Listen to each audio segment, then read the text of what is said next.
loud, just to make sure that we get it on both aspects. How about that? That sounds awesome. So everyone that did just join us and we are actually possibly live on Facebook because, we love technology. It is another powerful week of interviewing a amazing leader that I get to work with regularly through Predictive ROI.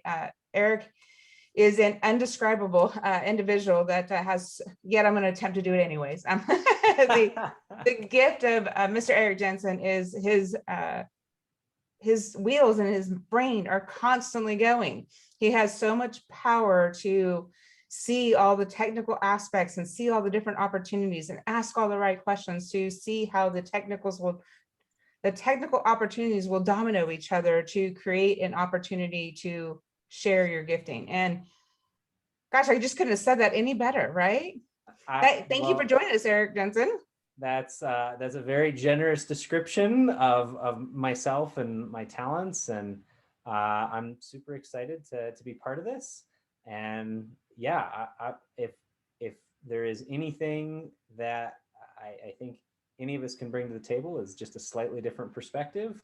Obviously, you and I have had a chance to work together on a few different things, and I feel the same way about you. You blow my mind sometimes with just the accuracy of the question that you ask. I'm like, oh, there we go. That's the thing that I wasn't thinking of. I will receive that compliment too, sir. Thank you so much. I love that. The accuracy of the question. And it's interesting. So many of us don't recognize the gift in the question, right? And there's so much power in questions. And you do the same in your line of work. And so first of all, to let our audience know, for those of you who've never joined us again before for Freedom Friday, this is public. So it is not just to my friends and audience, but it's a public recording.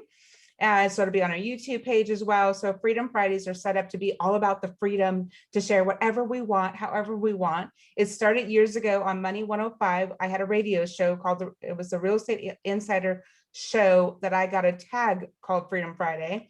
And it was on a CNN broadcast type of thing. And we did behind the scenes. Well, everybody loved it so much. They said, oh, you still need to continue this. We just love, it's like your kind of Facebook podcast. So we've been continuing it ever since. And we have different themes each year. This particular year, although I'm always focused on leadership, this particular year, the questions are all around leadership. So you've been given some questions in advance, and yet give us a little bit of history, Erik. My name, again, Coach April Ballestero, founder and strategic leadership coach of One Light Ahead, and the host of Freedom Friday and many other opportunities. Erik, tell us about you, your company, all that fun stuff, anything you want to share. Yeah, I'd be happy to give a brief overview. And so my name is Erik Jensen. So I am a chief strategy officer and a partner here at Predictive ROI. And really, we're a firm that's based on helping agencies, coaches, and consultants establish their thought leadership and monetize that thought leadership. So we've done a lot of primary research and things like that on our side, both anecdotal and official, actual research. And we know the power of thought leadership, although there are different terms for it and things along those lines. But we know that if you get it right, it means that you are going to be able to charge more for your services. You're going to be able to shorten the sales cycle. You're going to be able to retain customers longer, and you're going to increase your word of mouth as far as the number of leads that are coming your direction. And so we really help companies try to do that so that they can stop going about sales in what we feel is the least productive and most painful way possible, the glorious cold call that we're all familiar with. And so that's really what we focus on. Yeah. And there's a whole bunch there, right? I mean, we're gonna, on our Monday Q&A, which is how you get to love what you do again, you're gonna be our special guest. So I wanna make sure to let everybody know to save the time, ask us for the link. It is gonna be Monday, 12 noon Pacific, 3 p.m. Eastern, and all the time zones in between. And the opportunity is you're gonna be sharing more about how to really plan and prepare for owning that marketplace, right? Yeah, what the structure looks like for thought leadership. It's not an accident. I mean, thought leadership really follows some very specific rules, and there are pretty simple things that you can put into place to at least give yourself a leg up. Yeah, are there hundreds of tactics? Are there all sorts of little nuances and all those things? For sure. But does that mean that you can't get yourself started down the right path? No. And so I'm excited to have that conversation and dive into that. But I know today is about leadership, so that's a little bit different. Yeah. Just a quick little introduction for that. And I just wanted people to understand, as they get to share, as they get to hear you share about your own leadership journey, that you've spent long time. I almost don't know if there's an accurate amount of time to say about how long you've been doing the research, how long you've been proving with your clients and with yourself all the different things you've discovered over the years. And so I just want to really make sure people got set up for that and understand that they can have an opportunity to learn more about that. Yeah, absolutely. So, and as you know, I'm a very picky person about who I invest a whole lot of time in, and make sure that that one of the things we all learn over the years and is the opportunity to surround ourselves with like-minded individuals, to surround ourselves with people that are truly invested in the people and in the opportunity to grow and the opportunity to grow others. And so I just want to compliment you on that. Well, I appreciate that. Yeah, the people you surround yourself with, beyond important. 100% agreed. So the first question I get to ask you today is, when did you know you were a leader? When did I know I was a leader? All right. So I would love to say that there was this like epiphany moment and all of a sudden it just happened. But for me, there wasn't a single moment I can point to. So it's more like a series of little insights, flashes of realization, and a slow process of embracing that role. So there are still days when it surprises me. Like I don't naturally think of myself as like, oh, well, I woke up in the morning and I guess I'm leader Erik today. Like that's just not how it works for me. And maybe it does for others. So I was recently actually in an event. It was held by Elite Entrepreneurs, amazing organization. And one of the speakers, Dan Ralphs, spoke about leadership. And he used this beautiful metaphor. And I can't think of a better way to probably explain it, partly because it's all top of mind and all those other sorts of things. But what he said is learning leadership is like learning a language. And there's always room to improve and gain more fluency. And the example he was using was to demonstrate mastery in the process, right? Mastery of leadership. But I think that applies to seeing myself as a leader as well. I would say that it's just a gradual process. And while that doesn't lend itself to those epiphany moments of I get to say, this is when I finally was there, I think it's humbling too, in that there's always so much room to grow. So much room to grow. And mastery is a lifelong commitment. And I mean, we know there is tons of research about mastery. And as I tell people, most common statement is it's 10,000 hours minimum to so-called claim mastery. That's 5 years, 5 days a week, 8 hours a day of the exact same thing. Yeah, not variations, right? But no, the same thing. Yeah, exact same thing. So the gift to just the mastery concept, never mind the language concept. I remember when so many people ask you, so do you realize you have your own language? I'm like, no, I didn't know I had my own language.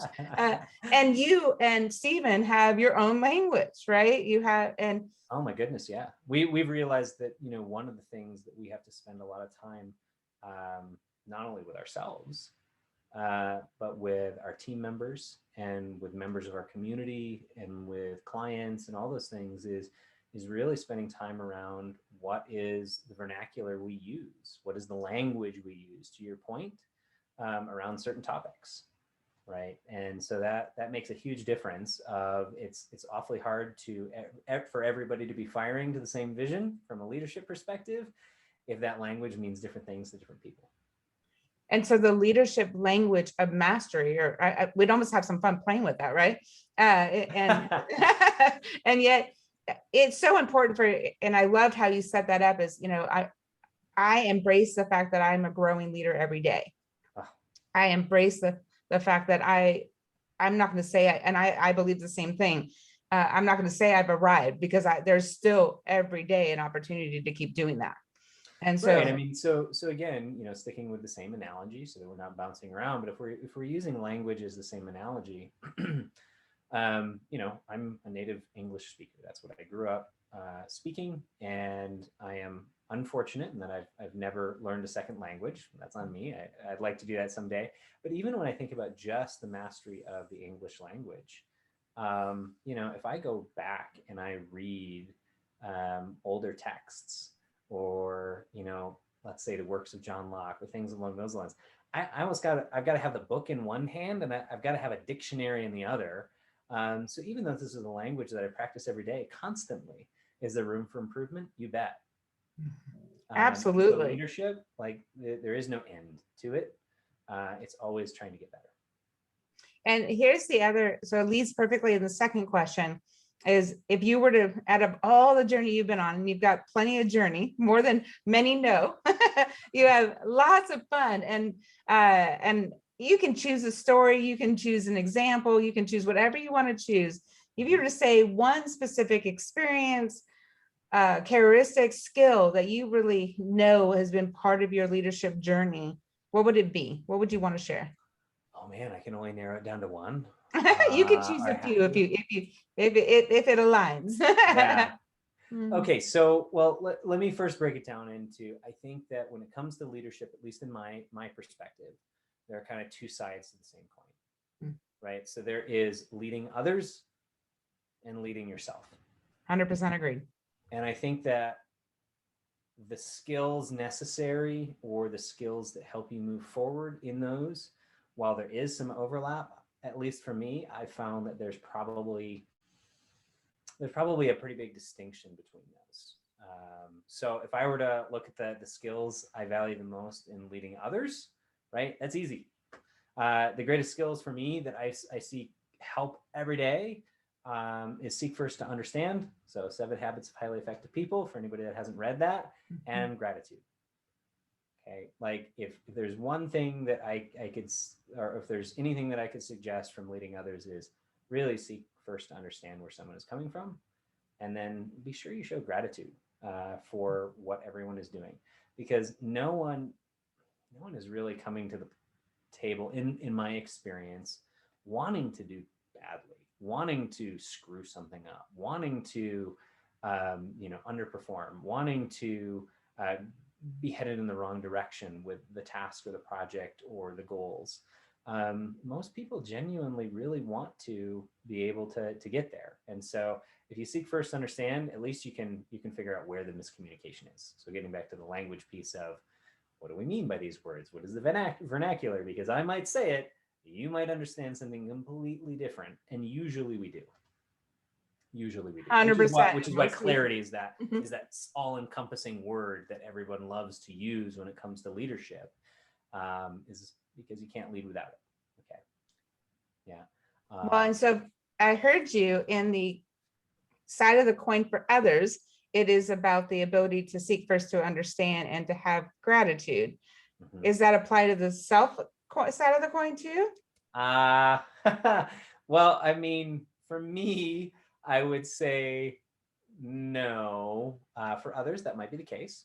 But for me, the skills in self-leadership, quite frankly, they've been harder to learn. They've been more painful to learn. And probably that's because I'm tied to my own habits, and it's harder to see ourselves in those moments. So, and it's still a process that I get better at every day. And I mean, I kid you not, like we've had leadership meetings not that long ago where it's like, Erik, you got to get better at these things, right? And it's done with a hug and a push, but you got to get better at these things. And so for me, those are really, it gets down to saying no and delegation. I naturally have a deep desire to help. That's not to pat myself on the back or anything along those lines. That's just part of who I am, and that comes with all sorts of good things, but that comes with all sorts of bad things. And the bad things is over promising, wanting to be everything for everybody, taking away time from family and from myself and from my ability to spend time thinking deeply as a leader of where I want to go with the vision of the company, and the goals, and giving that all away. All of us have the same amount of time in each and every day, and we get the choice of what we do with that. So for me, I would say those are the biggest struggles with leadership. And for anybody who's watching that also struggles with that, I'm there with you. I feel you. I wish that to get over, but it's a tough one. It's a tough one, and delegation is one of those that's a tricky one, right? Because delegation can be difficult for a multitude of reasons. It can be because you don't trust the people that you're delegating to, or it could be because you have guilt over handing something over that you yourself could be doing. So depending on what it is that's driving these habits, obviously what you need to work on is different. Well, and you said so many things there. So first of all, I want to celebrate, Stephen Covey is a powerful presence in our foundation, right? Amazing. And say again? I said just an amazing author. Yeah. Right. And is on the gift of understanding is also, and I would add just a thought to that it is about being grateful and having understanding for self as well, to be able to clarify what those boundaries are, what those delegation opportunities are, so that you can gift the person you're serving with that delegation. Because when one of my dear friends taught me years ago, helping you helps me. And, or as Miss Lindsay so kindly said, for my gift is being able to see others helps me see me. And it was an interesting awareness that we both discovered. Lindsay and I have that same natural gifting to be able to know and feel and understand. And you also have that gifting of being able to hear things that not everybody would hear. And so from some of it being our own experiences, right? So the awareness of learning how to say, yes, I want to celebrate the opportunity to share this with somebody, instead of saying, oh, so hard though, right? Right? So hard. In the back of my mind, I'm like, well, I could do that. I know they've got a lot on their plate right now, as if I don't, right? Right. Probably knock that out, or it'll take me just as long to help someone do that as to just do it myself. But to your point, I have kept that ability to grow from them, and it's a hard shift to go from I'm being kind, doing it from what you think is a place of goodness, and realizing actually there's a little bit of selfishness here because I'm taking away that opportunity from someone else. And again, it's just that reframe of mind of how can I train myself, one, to let go, because we all have a challenge with that, right? Yeah. And how do I seek first to understand myself of what do I need to hear so that I can let go? What do I need to say to myself that gives me the ability to gift somebody with the opportunity? And so I want to compliment that. That was just a great opportunity to give some reframing up. And yet the opportunity is that you have so much desire to help. And for everyone listening and the audience that's joining us, just like what you're going through, it's a difficult transition to, you're like, I know this is one of the areas that in my self leadership that I really want to get real purposeful about. Right. Yeah. And we all have areas for growth. And most of us are not going to come to those realizations or get through those changes totally on our own. So a lot of it is seeking out those sources that are going to help you, maybe force you to deal with encourage. Encourage. There we go. That's a more positive term.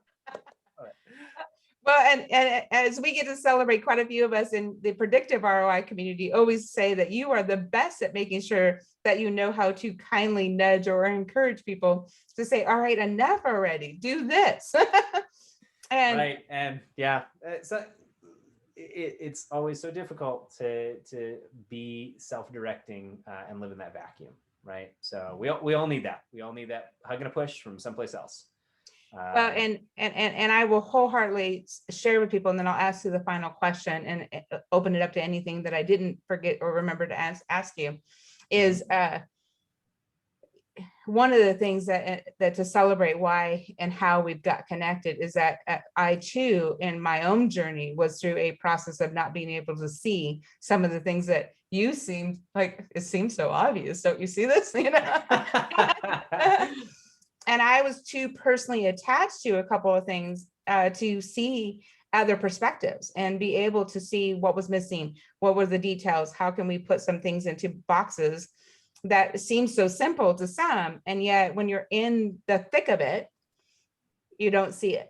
And so I want to celebrate how you were able to say, okay, what about this? What about this? What and say, and that is transformed so much so quickly. I know this is maybe a little bit off topic, but for anybody that is listening or watching this, I would say this. If you are a leader or not, it really doesn't matter. Okay, I know that the topic here is leadership, but it doesn't matter where you are. Give yourself a little bit of grace. The process from where we start and where we're going to go is hard. And okay, we look back and we go, well, that was really obvious. Why didn't I think of that sooner? Or why didn't I take that advice sooner, even though I had heard it? I just hadn't done anything with it. You give yourself some grace. We all have a long way to go. All of us have different challenges. Nobody's is the same, and nobody can even face the same challenge the same way because their background is different. And so maybe that's where seek first to understand does kind of apply to a self of make sure that you're not being as hard on yourself as maybe you currently are. All of us want to do something better. All of us want to do something perfect. All of us want to change the world. All of us want to have a ripple effect on the impact that we have. I don't know that ever really goes away for most people. You know, that idealism from youth where they want to change the world in a really positive way.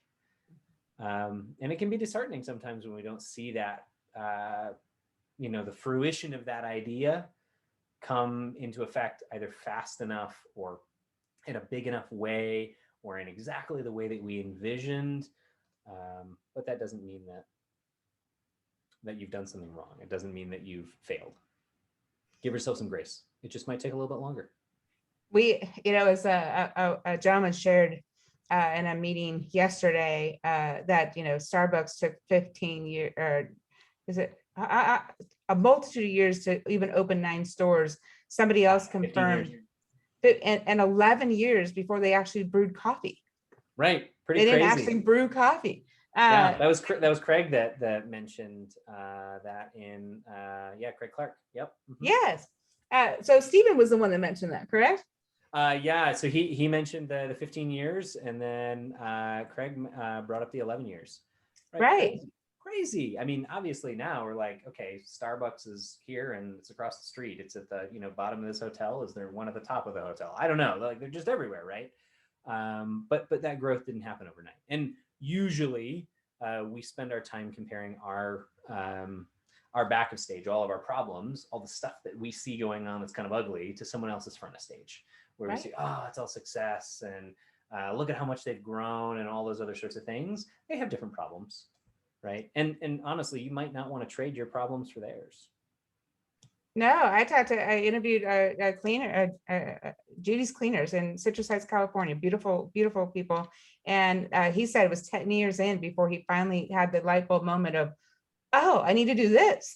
So, right. And you help people through discovering that through the process. So if you were to give one, besides the grace, because, that was a whole, in the yes, that was a tangent. Yeah. That was a tangent. If you were to say what you would, one simple thing that a listener could do today in action, obviously we got the mindset down, in action to own their leadership, to be or to celebrate and grow in that, what would it be? Okay, so basically, what is the one piece of advice I would give someone to grow in leadership Mhm. Find a mentor. I can't think of any other better advice for leadership. You can't teach yourself what you don't know. Yeah. You have You blind might spots. stumble across some great things, but what are your chances of continuing to do those things rather than just moving on to doing something else accidentally? Find a mentor. None of us can grow in a vacuum, and none of us can grow as fast as we should or we want to without a teacher. Find the right coach, find the right team, find the right, maybe it's just an author, right? If it's someone that you just really dig deep into, but find a mentor. Plain and And simple. resource. Yeah, that's Right. perfect. I would not be where I am today in any way, shape, or form without the mentors I have had in my life. And I'm grateful for it every day. And I'm fortunate enough to work alongside one of those mentors, and Stephen. I do. And grateful all the time. And I learn from Drew McClellan of Agency Management Institute. I learn from, elite entrepreneurs, like I just mentioned, and their whole team is just amazing. And I've learned from you. Thank right? You and I have sat down and we dug into some stuff, and we all have stuff. That's okay. But you helped me come to a really deep realization of like, oh my goodness, you're right. I've been spending all of my time working in the business. I used to live what I would consider to be a pretty adventurous life, and it's been a lot less adventurous as I've been focused on growing the business and having a family and all those other sorts of things. Not all bad, right? There's a lot of good things with that, but those sorts of realizations, I wouldn't come with that on my own. No. And yet it's a liberating opportunity, isn't it? Oh my gosh. And the gift. And so, and Erik, how do people get a hold of you? How would you recommend them both get to learn more about who and how that you can serve? Yeah, absolutely. So if somebody wants to connect with me, best way is through email. So it's Erik, ERIK, at predictiveroi.com. And you can always check out the website, things along those lines. But yeah, that's the easiest way. Happy to answer any questions that anybody has. Although I don't think I dropped anything that was too profound today or left too many questions in most minds. I think a lot of this information is just, we all need to hear it. And we all need to hear it on a regular basis, because we don't know the day and it's going to finally move us to act. And how we need to hear it, because sometimes somebody could hear something, the same thing. One of my producers told me years ago when I was on the radio show, he says, things you need to say over and over and over again, don't believe that they've heard you the first time. Oh my goodness. Say it over and over again. And I cannot tell you how often I hear you and Erik share some things like campfire effect and blah, blah, blah. And I'm like, wait, which one is that? So right, that's that language thing. Yeah, but I mean, even if you're understanding the vernacular, right? And even if you've got deep understanding of all the nuance behind what that word means, man, sometimes you just got to hear it again and again. Right. And the gift is we get to come hear it again. So always a joy. Is there anything that you expected me to ask you that I didn't ask, or anything else you want to share before we say have a wonderful weekend, everyone? No, I think the only thing I would say is thank you for anybody who is watching and listening. Hopefully this was helpful. And thank you, April, for inviting me to be on this and share my thoughts. And I think it's awesome that you take the time and the effort to put this content out for the world. Thank you. And hopefully people understand, that doesn't just happen because you feel like it. You put in time, you put in effort in order to make all this happen. So thank you. Thank you. And I want to comment on a word you just said, and then I think that's one of the biggest gifts people can walk away with today is you and Stephen constantly say, how can I be helpful? At the end of the day, how can I be helpful? And that's what we're looking to do is one seed that we're going to plant with you going to be that question or thought that's going to help you hear what you need to hear. And so perfect. You wrap up well, Eric, and we will be with you again on Monday for our Q&A. I'll put both the links, and then on Wednesday, I'll put your link in this message so that we can make sure that everybody gets a chance to get to really know you and Stephen and just see what I so value besides all the wonderful conversations we get to have. So awesome. Thank you again. Have a wonderful weekend, everyone. We'll see you soon. Bye. Bye-bye.